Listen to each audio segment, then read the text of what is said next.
they could put a rope on that big pole they put in the ground and tied it to the house back there. Let the house down on those rollers, and then they pushed it around and around with that boom, that long pole, like on a serpent. And we moved that house, I guess about 25 feet. You know, there used to be a well there, Jody. Yeah. There used to be an oak tree in the backyard. You remember that oak tree?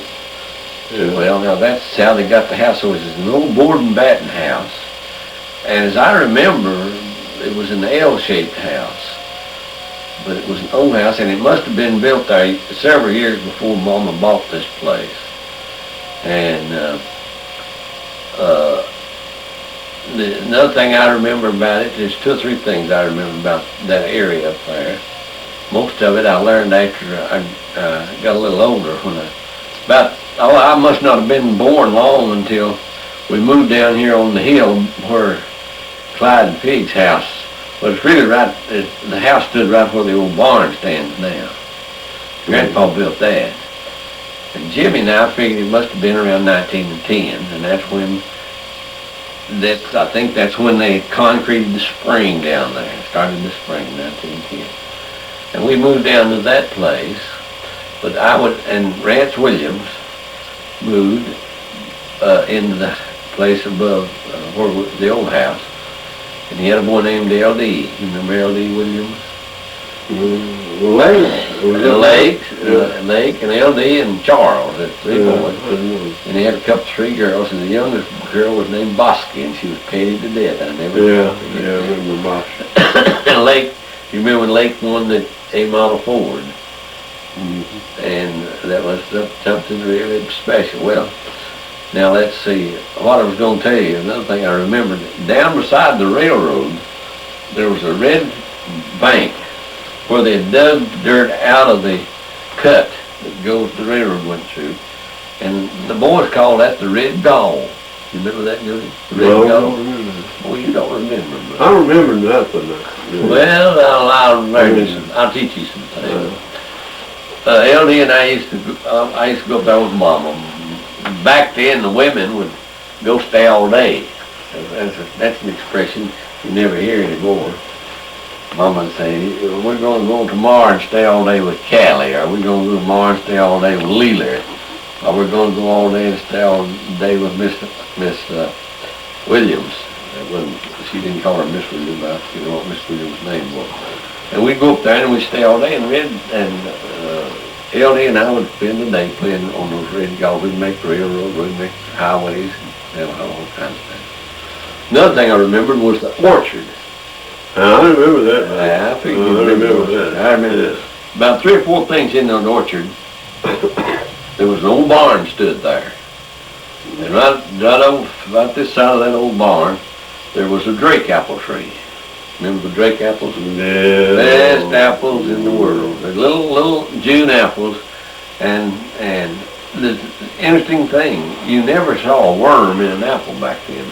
There was no pesticides or insecticides or apple worms or anything until the chemists come along with pesticides to kill them with, and I always thought that was interesting. And they never have a worm in them. And we had the big drake apple tree, and right on down on the other side, the orchard lay in a triangular shape, and down on the western triangle corner, there stood 2 great big sweet apple trees. And Mama used to make the best sweet apple preserves.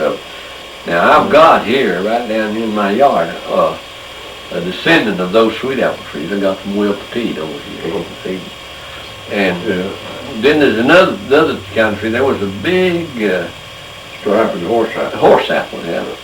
And that thing was as hard as a brick. It never would get mellow, but it was a great cooking apple. And then up on the corner, on this side, there was a large red cherry tree. And we never could get the cherries out of that doggone tree because it's so high, and they'd always be up in the top when it had cherries on it. And I don't know when that orchard was destroyed, or we were, it was gone. And we had the barn up there well, that'll be later on. We used to keep horses up there. And we had a little old crippled horse and another horse. Well, I guess it was a mule. But anyway, we had to ride those horses. Ellie was the mule. Ellie. We had to ride those horses down there below Fred Green to water. And we'd always race. And that old horse had a crippled foot, but he could really take off. And then, let me go back here a little bit. We moved to Delano. We came down to Delano sometime. I don't know when it was. But I wasn't very old. And I think we moved down to this house on the hill there where Clyde... That's probably where I was born, on Clyde the hill there. No, Daddy started tearing the Grandpa Culpepper house down, and I don't know why in the world he decided to tear that house down. Jimmy said it was a house, had an L shape, had 3 or 4 rooms this way and 3 or 4 rooms that way. And he said that Aunt Maud had a parlor in there where she did her courting at that St. Maud Pack. And there wasn't anybody allowed to go in there. And there was several children living at home at that time.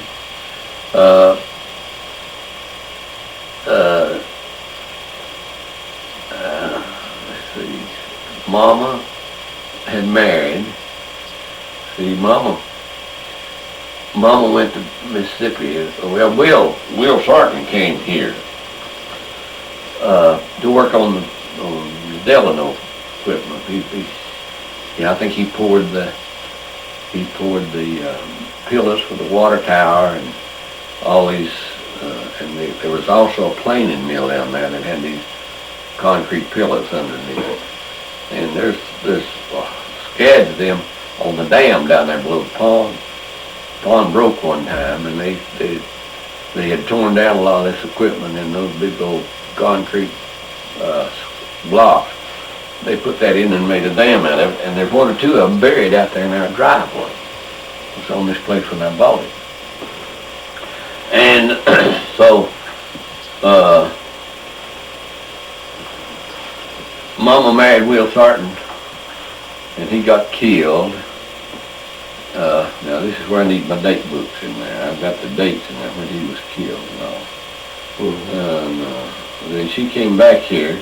No, he was in Mississippi. I believe it was Mississippi. Yeah. Somewhere in Mississippi. Baton Rouge, I believe. No, it wasn't Baton Rouge. Laurel, Mississippi. Laurel, Mississippi. Yeah. And she came back here with Buck and Willie. Willie was born after she got back. And she bought this several acres here, mountains over. And then some way Grandpa bought some of it. And Daddy bought what Grandpa bought from Mama. And he built this house down there. Then Daddy started tearing that house down. He wanted to build a house down there where Creepy lived, that house that Creepy lived in now. So what he did is he took some of the lumber out of that old house that he'd torn off and built what I've always referred to as a halfway house. It's a little old 2-room house with big rooms. Right, well, I guess it sit right behind where Jim and Creep's carport is now. It's there. And of course, That's where I was born. that's where you were born, yeah. What year was that, Uncle Joey? Huh? What year were you born in? What year was your birthday? 21st of May, 1923. 23, yeah. And there was something about a snake. I won't tell you that now. Jody was big enough to scoot around on the floor and crawl around in that 2-room house. And Mama was, she always kept a fire in the cook stove. She had a pot of boiling water on the stove. And she went in there, and there Jody was, crawling across the floor toward a big snake. And that snake was crawling toward Jody.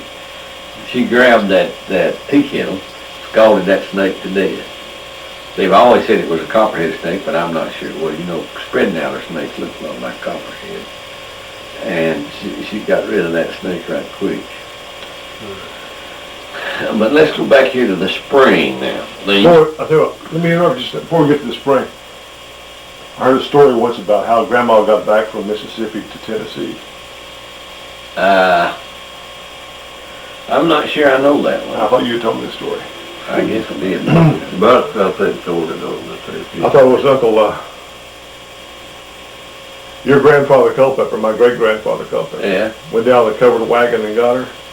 Is that right? I never heard that. But With the horse- I've always wondered how she got With a back. horse and buggy and brought her back from Laurel, Mississippi. That sounds reasonable, yeah. But anyway, I'm sorry. There wasn't any cars back then. Yeah. It was a long haul that had to take a few days.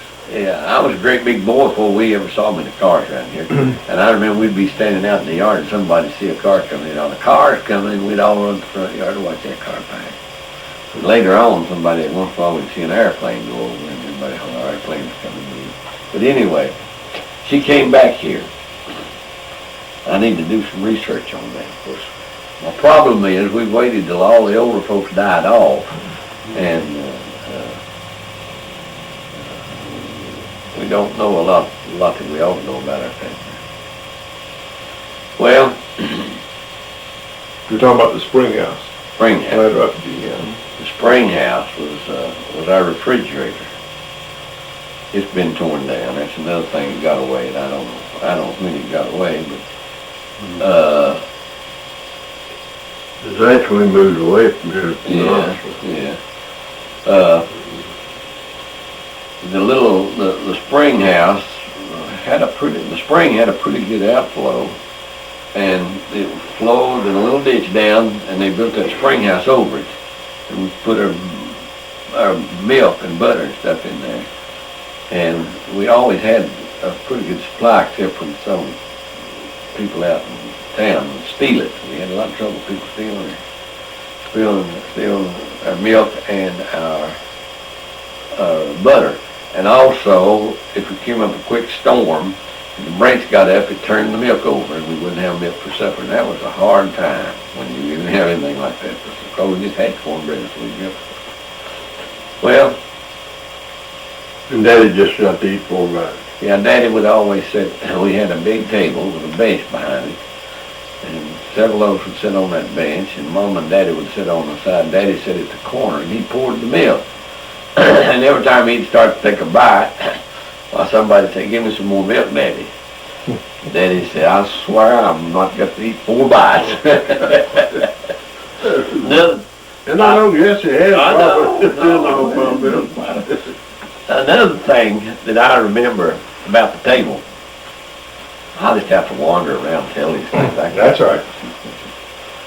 Was out by the side of the house there where Creepy lives now. We had, Daddy had set a little apple tree. And we didn't have any screen doors or anything. And then we had, when we'd eat a meal, we had to get a limb off the tree and mine the flies off of the food, you know. Well, Granny Tullock was down there at one time, and around Paul, we wasn't allowed to say much about Grandma. Same way about Grandma Culpepper. And somebody said, somebody ought to get something to mine the flies with. Well, Grandma, she got up and went outside, and she just wrung the top out of that little apple tree. And I never shall forget the expression on Daddy's face. He started going that way, and he knew what was going to happen, but he didn't dare say anything. He just wrung the top out of that little apple tree. So it never did get anywhere. He finally dug the little stuff up and threw it away. And we were always glad to see Grandma coming, though. And Mom and Grandpa. I'm going to talk about them some more. I have more time.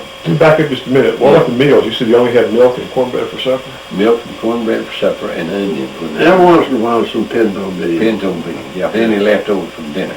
Yeah. Everything we had for supper was leftovers from dinner. Now, dinner then was not lunch. Not lunch like it is now. It's dinner.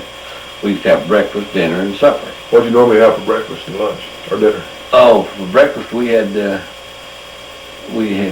biscuits and gravy. And if it was really a good time, we had eggs. Ham, country ham. We had country meat for ourselves. Street meat or whatever. Yeah. And to this day, Bill, my favorite meal is strictly meat, pinto beans, fried potatoes, and cornbread. I'd rather have that as steak any day of the way. Good meal. Good meal, yeah. You know, with a lot of milk and onion. And for dinner, we had things that Jody's talking about there. Most of the time, we had something out of the garden or out of the bin can, like cabbage and vegetables of any kind. And then we had our cook stove. We had a wood stove. Mom always cooked on wood stove. And a lot of times we had a hard time because wood was hard to come by.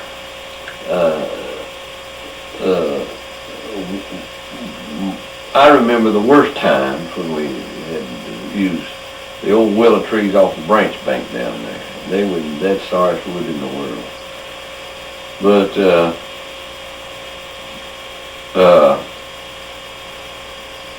well, what was I going to tell? Oh yeah,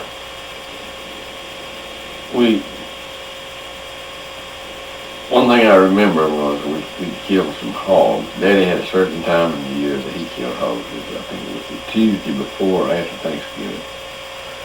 And if it wasn't cold enough, he'd put on his overcoat and pretend it was cold enough. he would get up in the morning, and in the morning kill the hog. If it was morning like this morning, he'd put that overcoat on. Well, that solves a mystery for me because every time Daddy would kill hogs, Yeah. just as a regular clock, you'd see Grandpa Cup at the top of the railroad track. John Culpepper knew what day Daddy killed hogs. That's right, buddy. And Come get his fresh always meat. come and get his fresh meat. And Exactly as royalty. yeah. And sat back there and leaned back on that porch, the old front porch, and we sat there and worried about whether he was going to fall off on him and break his neck. And he just sat there and sleep. I remember one time he's sitting in the living room, and there's pine board in the floor ran this way. And if you lean back crossways, you're all right. But when you lean back against that wall by the fireplace there, that's when your chair was running with the board. You better watch out. And Grandpa was sitting there one day, and Mama said, "Daddy, says you're gonna fall." "Well, I know what I'm doing." About that time, kabang! He hit the floor, and he was a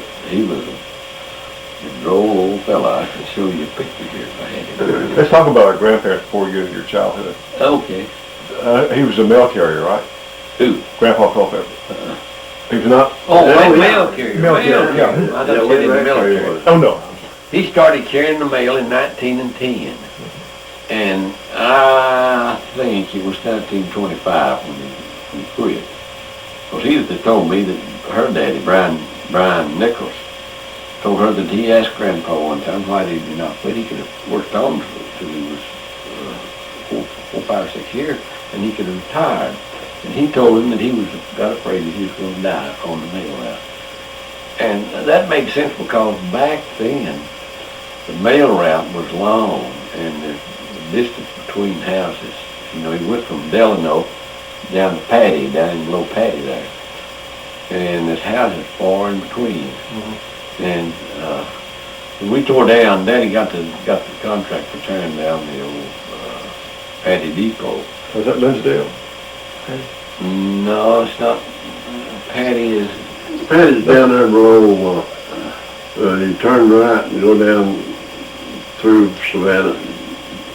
Both sides, the road was Savannah Farm, and going down there, 3 or 4 miles. Well, I'll tell you, it was on the left-hand side of the road from Linsdale Church. Mm-hmm. No, it's not Linsdale Church. What's the name of that church where they're buried down there? Friendship? Friendship Church. Friendship. But it was, what Patty was a depot, Mm-hmm. the depot station. Right? And now let's see, I was going to tell. You said Grandpa got the contract to tear it down, Grandpa Tullock. Grandpa Tullock. Mm-hmm. And it was hot, and My Grandpa Tullock, your father. yeah. No. Yeah, that's his grandpa. Yeah, Your father. Daddy Tullock, my daddy, yeah. Yeah, And,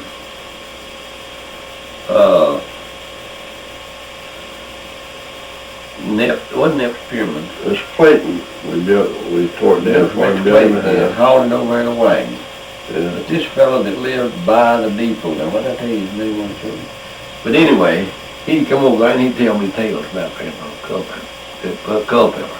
Nep Spearman. Nep Spearman, I guess it was, he lived on Grandpa's ranch. Let me tell you two or three things. Said that one time there was a highfalutin family moved in one of those houses over there on Grandpa's route. This city slicker from up north met him there. The lady met him there in the box. Said, "Oh, Mr. Culpepper," said, "how long is your route?" Grandpa says, "Not very long." This other time, a woman came out with a baby. She said, "Oh, Mr. Culpepper, don't you think my baby's pretty?" He looked at it and said, "Oh, no, not much." He's a droll old fella. And One I heard about him was that he was crossing the railroad track with his two white horses and riding a hay mower, regular old-time hay mower. And just as he got across the railroad track, a train dusted his coattail, And somebody said, "Mr. Culpepper, didn't you know you'd like to got run over with that train?" He says, "Inches as good as a mile. Get up, Clyde." I was a horse. Yeah, Fred and Clyde was two big gray horses that Daddy had traded to him. Daddy traded Fred and Clyde. I wish Jimmy was here. Well, he traded Grandpa these two big gray horses for the tract of land that was cut off from Mama's place down there. Down to the branch. Down to the branch, yeah. Well, I won't tell another that's not really nice, but I'll tell another one on there. He was down below the house down there, and he was taking a wee-wee. And Aunt Chris Henniger walked up behind him and said, "Mr. Culpepper, Mr. Culpepper," says, "I saw your picture." And he says, "Chris, is it the first one you ever saw?" He said, "No." He said, "Well, it don't make any difference." That brings in the Henniger family. Yeah. Well, that's a bright spot, I think, in our family history. The Hennigers that lived over on the hill, and they owned the farm where Consolidated Creek ran across there. And it was really a nice family, a big bunch of them. We live for it. Up here? Mexico. There you go. Use that book there. Keep going. And they were Paps and Aunt Chris. They were the bosses of the family, the old family. And then there's Bose and Drakes and Arge and Sue's, a whole bunch of them. And then another generation was Mary Clem. Mary Clem was one of them. In fact, Mary Clem's still living. She's the only one that's still living. Yeah. I remember when the Henniger house burned down when I was a kid, sitting in the, I was in the bedroom closest to the road, in Grandma's house, in Flossie's house, watching out the window. I don't remember how old I was, but it wasn't very big. It just seemed like a massive fire up there. Yeah. I remember seeing a wall fall down. Huge. It was a big house. They said that house was full of most beautiful antique stuff. Now, I remember going over and playing a Little Nigger, but Little Bill, I mean, I say Little Nigger, Little Bill, and they had outside a large smokehouse, and in that smokehouse they had a great big barrel, wooden barrel, like they used to ship pottery and dishes. It was that high and great big, 5 or 6 feet round. And in that, they kept their possums. They would catch a possum. They got a good, nice specimen, young possum. And they'd put it in that barrel, and they'd feed it apples and well water. And they said they were cleaning it out, cleaning the possum out. And then when it got to a certain place, they skinned it and cooked it. And ours would, regularly one of them, they had a great big pan. And they'd put that whole possum skinned and clean, in the middle of that pan. And they'd line it with sweet potatoes all around, and she'd get in there and bake it. And I'd be over there when they would have dinner, and then we'd come in and eat. Of course, I was always hungry. I remember when I was a kid, I never did get enough to eat. And I'd go in there and eat possum with it. It was good, a little greasy, but it was good. And I never had anything over there that was bad. they were good cooks. It was just good. Jody girl.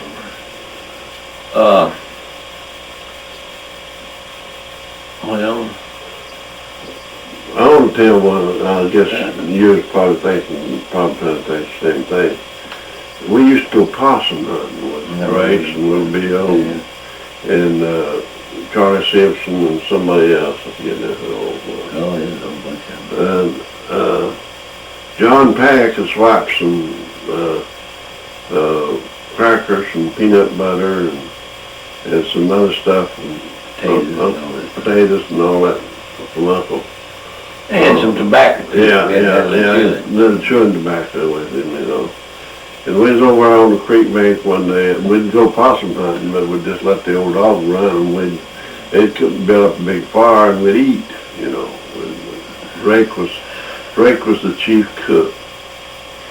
So we'd got everything pretty well cleaned up, except one big batch of potatoes that he had on the fire, you know. And everybody's sitting around their mouth watering, waiting for them potatoes to get done. And John Pack wired back to spit his tobacco in the fire. He missed the fire and hit right in the middle of the skillet. And Drake just threw it up over his head and said, "No more good taters." You know, I can take you, I believe I can take you right now. I could go right to the spot where that happened. I could do. Yeah, we had an awful lot of excitement with those boys. I heard a story about, I think it was about Grandpa Culpepper, about him taking a nap on his route. Yeah, oh yeah, he had a little horse. Now, see, I've got the name of that horse now, but I can't think of it. He had a little horse, and he had that horse trained. And he'd start out, and he'd go to sleep, and that horse would come to the mailbox, and he'd pull over and stop, and he'd snort and wake Grandpa up. And Grandpa would open the mailbox and put the mail in and slam the door. And when he heard the door slam, he went on to horse went on to the next box. And there was a word said that everything just went right on down there. Joe and Uncle Paul, and one of the other boys, they always vied for the opportunity of taking the horse out and putting it in the barn and feed it, because they could always find a few pennies in the seat where Grandpa had dropped his postage. And they lived out here first. Well, they moved to Savannah Farm in 1924, and he retired. There's a little bit of cross up here on the dates. I don't get that just exactly right. He retired in 1925. That's what I said. 15 years, from 1910 to 1925. And he would, when they lived down there in the house where he built above Creepy's there, they said he would get up in the morning and he'd walk to the post office. The post office over there in the Delmo store. He'd walk to the post office and fix his mail, and while he was doing that, one of the boys would gear up the horse and the buggy and bring it to him. And then he'd come back in, and I think he'd take the horse on down to the house, and one of them would take it to the barn and take it out and get the pennies, and that's the way it went. That's the way he made his living for his family until he started farming on Savannah Farm. And he was married twice. He was married previous to... Married Eliza Elizabeth Davis first, and they brought Uncle Malcolm, Uncle Dory, and Uncle Grafton, and Uncle dog. Mhm. 4 boys. That's all they had. Was Uncle Malcolm Mama's, was he just Mama's half brother? He was half brother, oldest one of the family. Oh, Grafton, when Grafton was born, not many days after Grafton was born, she died.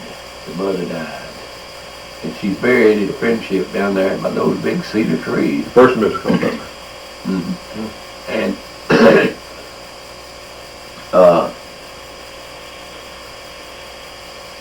they're buried in a common grave, the baby and the mother. And there's a little obelisk type tombstone, square, pointed top. It stands there, and her name's on one side and his name's on the other side. Mm-hmm. Okay. I look for her grave. I went over there. Last year sometime I tried to find her grave and I couldn't. I'll take you down there and show you something. All right, we need to go down there. I'd like for us to make sort of a pilgrimage when we have our reunion. And a bunch of the young children that's never been down there and don't know what Friendship is. Just go down there and just take a guided tour. You need to have it on somebody's memory. Get two or three vans and go down there and tour the graveyard. What do you remember about your grandmother, Culpepper? Oh, she was a bass singer, right? She was a bass singer. Field and folk bass singer, I believe was the name of her daddy. And she was a little woman, a little tiny woman. And she was, my early memories of Grandma, and I guess it was, it's when they lived in the Delano Woods. Now, if you go out here to where this road from Delano dead ends into Bowater Road, and just look west, right across the west there there's a big silo standing down there now. Right along in there, they had this white frame house. And boys, when they first moved down there, built outside a large, sort of a lean-to house that was the kitchen. And she had a great big old cook stove in there, a wood stove. And she also had a couple of pie slaves. She always had a lot of good pastry cooked up. And you could go down there any time in the daytime, and Grandma could whip up a meal and fit her key. She had her garden, and of course the boys helped her in the garden. and they raised their own corn, and I can remember to this day Grandpa's corn crib. They had a corn crib built outside by itself, and it's built up on rock pillars where rats couldn't crawl up it. And he would go in. There was the doors. They had a place up high where they could throw the corn over in. He'd go in that crib and get the corn to feed the horses and the shell for meals and all that stuff. And his corn was just ricked up. It looked like they'd got in there and ricked it like wood. And then every once in a while it'd cascade down and just fall all over everywhere. About the cooking, the boys told me, I think Jimmy's told me this morning.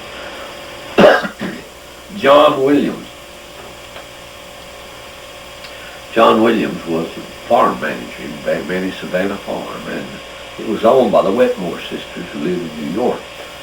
And every year he would take a bunch of pictures and go to New York to make a report to them of what they'd earned on the farm and all that. Well, that's when the boys cut wood. They didn't have to do much wood cutting until John left. Because when they had to cut wood and he was there, he would pick the trees for them, and they had to pick those scrubby trees that weren't worth much. But when he was gone, they would slip out and they'd cut down a great big tall pine tree. Lord, that Delano Wood was all it was just a big forest of tall yellow pine trees, and it was a wonderful place. And they'd cut down one of those big straight yellow pine trees, saw it up, split it up into wood, and he'd cover the stump up with dirt so the old man couldn't find it. And I remember walking down those Delano Woods. Grandmama would say, we're going to get up early in the morning now and go down and spend all day with Grandma. With Mother, she called her. we'd go down there and I walk into the woods right there by Jimmy's house, walk down through there, those tall whispering pines. You just can't imagine how pleasant it was. All around all this whole area at that time when we were children. Those trees are at least 50 foot tall or taller. Yeah, tremendous trees, and virgin timber. And I thought a lot of times that somebody said, well, I wouldn't want to go back to those days. Well, I would. I wouldn't mind going back to those days. Two things that bothered me back then is we had to keep our water on the shelf out on the back porch, and in the wintertime it'd freeze. And you'd have to take a knife or something and chip a hole out to get something to drink. And the other thing is, I had to go to school. I hadn't, those two conditions I didn't like at all in my childhood. But it was wonderful back then. Of course, they had the woods cut off while we were gone. It was a heartbreaking experience, but with progress, you know. Now, what's another question? Well, my grandma and grandpa Tullock. She was your grandmother Tullock was a Martin? Yeah. Yeah, grandson was a Martin. And grandpa had been married twice. Yeah. Oh, he was? Yeah, he had Uncle Tom and Rob. Yeah. Did his first wife die? Or? No, They divorced. They divorced? And I believe that's one thing that grandpa, he didn't regret marrying grandma, but the thing that hurt him most, I think, was the fact that he couldn't become a deacon in North Edinburgh Baptist Church after his divorce. back then you just didn't have two living wives. And, but the thing I remember most about going to Grandpa's house, he'd get me and Jack on the horse, one of us in front of his saddle, one behind him. We'd ride up to Etowah, you know. And along about the time it turned off dark, why, me and Jack was like two dogs just baying at the moon, crying, wanting to go home, you know. And where you going? I'm on the Show us organ. down this Keep going. Come on. And Keep talking. he was, Go ahead.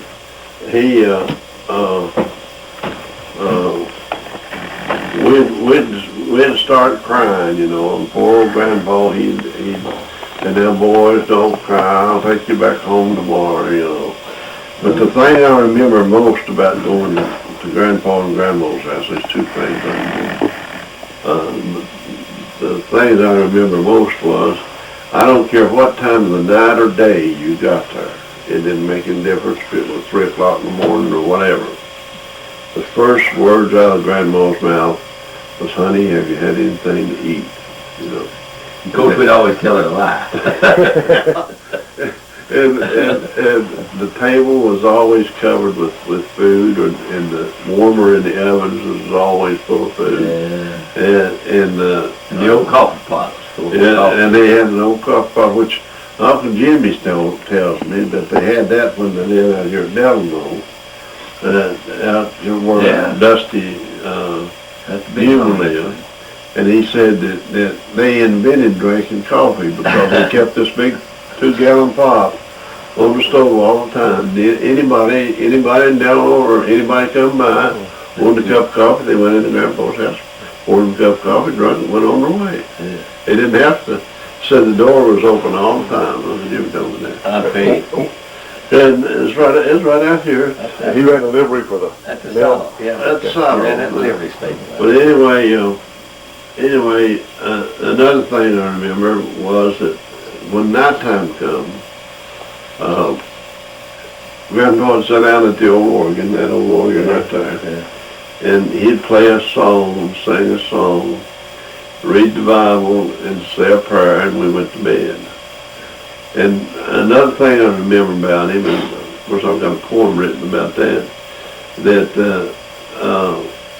he never left home when he was going to see a sick neighbor or going to see, going anywhere. He always stopped at an old stable that was right down in front of the house on the left. That was an Etowah. At Etowah. And he prayed before he went, wherever he went, you know. And, but he always stopped at that old stable. Yeah. You know? And Was Jack, who was the lady that told him that? Let me tell that. Mrs. Well, this lady at Etowah. I'll think of her name in a minute. I was up there not too long ago. I was in the restaurant and was talking to her, and she said, "Did you ever know Uncle Charlie Tullock?" I said, "Yes, Uncle Charlie Tullock was my granddaddy." And she said, "Well, I want to tell you something about him." He said, when Jackie, that was their daughter, when Jackie was a little girl, McKay, yeah, she came down with pneumonia fever. And I said, they lived across the meadow there from Grandpa, and said every night about dark they'd see him coming across the meadow with his lantern, and he'd come in and visit a few minutes and have prayer. And said then there came a time when two doctors told him that there was no chance for Jackie to live. And that night they saw Grandpa coming across the field. And he came in and asked about him. They told him what the doctors had said. And he said, "Well, I'd like to go in and have prayer." Now, this part I can't hardly tell without crying. But he said, "I'd like to go in and have prayer with her." And so he went in, and she said, we could hear him praying. And finally he came out, and he said, "Now, she's going to be all right." And she said, from the time that Grandpa left, Jackie started getting better. And she pointed to this lady over there. She said, "That over there she is now. She's a grown woman." And I taught school with her son at Etowah School. He was a great Christian, one of the best I've ever known. Grandpa was. He was one. I'd always go in there and he'd have this old organ, and he'd say, "Jackie, I've learned a new piece." And he, play a little that organ. Just saw this organ out here at Sam. Good time. And I'd sit down there and he'd play Rock of Ages and Jesus, Lover of My Soul. You don't play a little that organ. You can play it. I can't play it. Focus this thing in. Now, he bought this organ in 1913 from Senator and Powell, I believe he said. Yeah, no, Senator and Powell. What was that?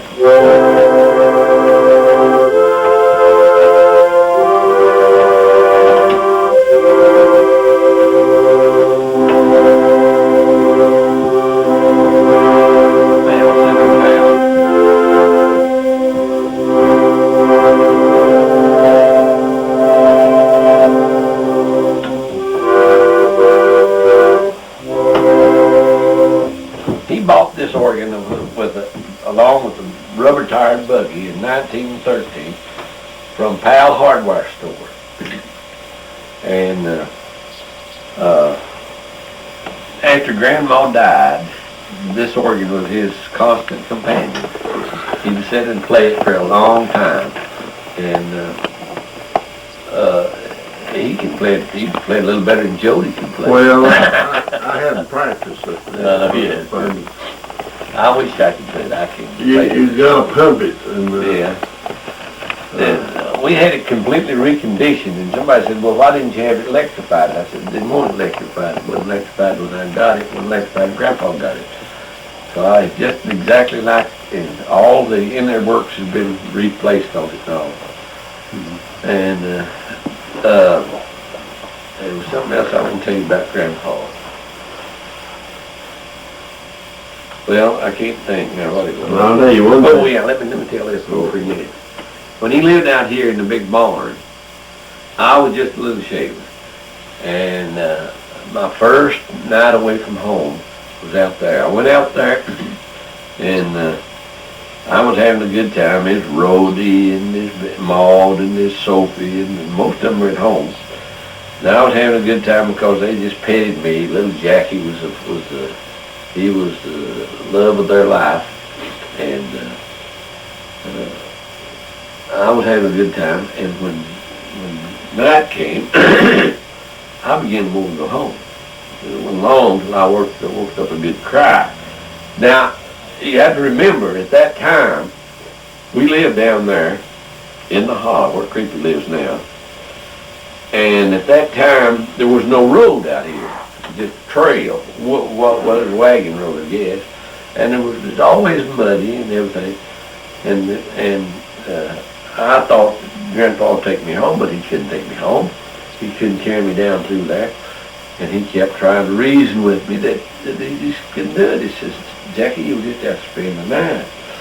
Well, I'm not going to spend the night. I want my mama, I want mama. Well, he tried every way in the world to calm me down. And then all of a sudden, the man that I thought was the most gentle, loving person I've ever known turned to a tiger. Boy, he grabbed me up and he busted my little center and he threw me over. Well, he didn't throw me. He laid me over there between the two of those big old gals. And he says, now I want you to go to sleep and I don't want to hear another whimper out of you. And I laid there and I sniffed a few times. And the girls patted me around and I went off to sleep. And I woke up the next day and I was so glad to be a grandpa because I'd successfully completed my first visit. And I would go, Jody tell you, we'd go up there.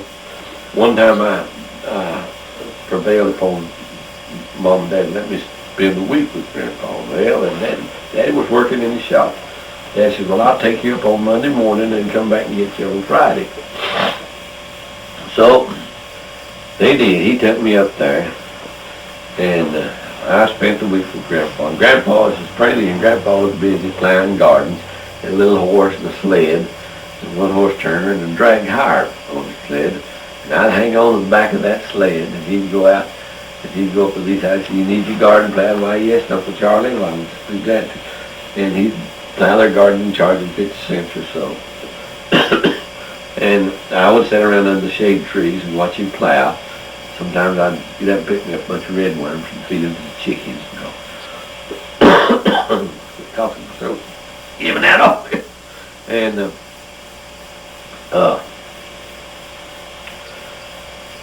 long about Thursday, it hit me. Sickness, homesick. Boy, I got homesick. Friday, I just didn't think the time would ever come that that Daddy would come and get me.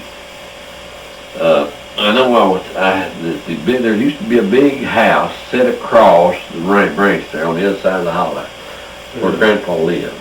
Yeah. And I was sitting on the front porch of that old house where Grandma and Grandpa Martin lived at one time. I don't know if they lived at that time or not. But anyway, I was sitting on the front porch of that just grieving my heart out.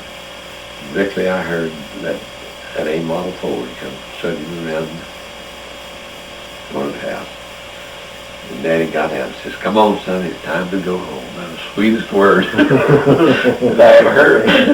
And I got in that car and I went home, and it wasn't a week passed by till I wanted to go back. You know, I got up, but I didn't get to go. Can we get you some water? Can you turn that thing off for a few minutes? Yeah, if you want to take a break. Yeah, I'm going to have to go somewhere. Why do you want to go somewhere? Well, you got to Wait. Stop it Can you first. cooking? Bill, has got a fader on it? I don't know. Don't know how to work it. It has, I'm pretty sure. I don't want to stop the settings, so. You stopped it? No. No, that's still running. Wait a minute. Wait a minute. Okay. Let's see where the fader is. We'll just shut it down. Wait a minute. It's not a professional operation. We may not get it unfaded when we come back. And then,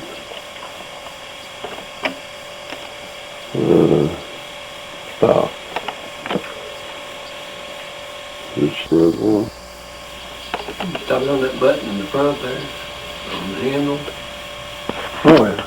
Yeah, right. Okay, we're rolling again, and this is my great-grandfather Culpepper, John Franklin. John Franklin Culpepper, the mail carrier. Yeah. Okay. Now, I got a list of the places here where they lived. We'll go back up to the Culpeppers. We were on the Tullocks. You want to finish the Tullocks first? We'll go back. Now let's talk some more about the Tullocks. Okay, and we'll come back to Culpeppers. Then we'll come back to Culpeppers. Sure. Tell them on that tape. Okay. Back. Well, everything we say is being heard. What did we say before we quit saying? We're talking about Grandpa Tullock in general. Yeah. I talked about Grandma Tullock very much. Well, let me tell you something about Jack. when we was little old boys, we fought like cats and dogs just for fun. I mean, it wasn't natural brotherly love.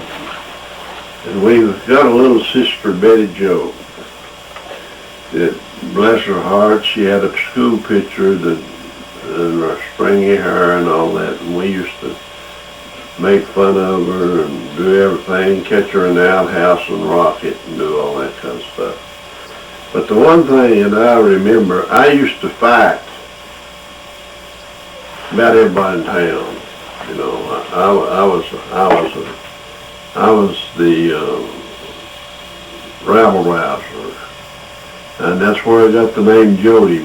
Mr. Carter used to live out here at Joe Carter used to live out here at the Silo, and he was always raising Cain with somebody. And Trick started to call me Jody Carter because I could go in the front of the house, come out the back, and have everybody mad at me after I went through, you know.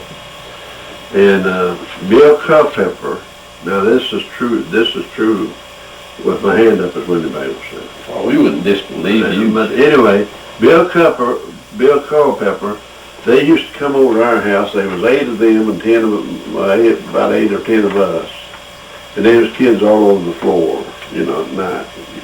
But Bill would get up in the bed and he'd preach, you know, like Uncle Paul. You must be born again, you know.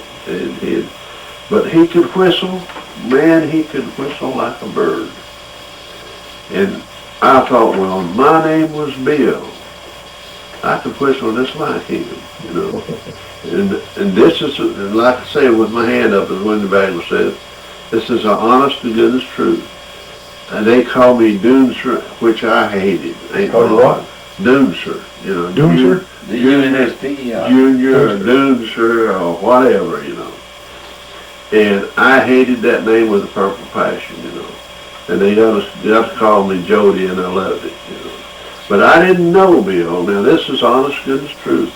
I didn't know that my name was William until I went into service.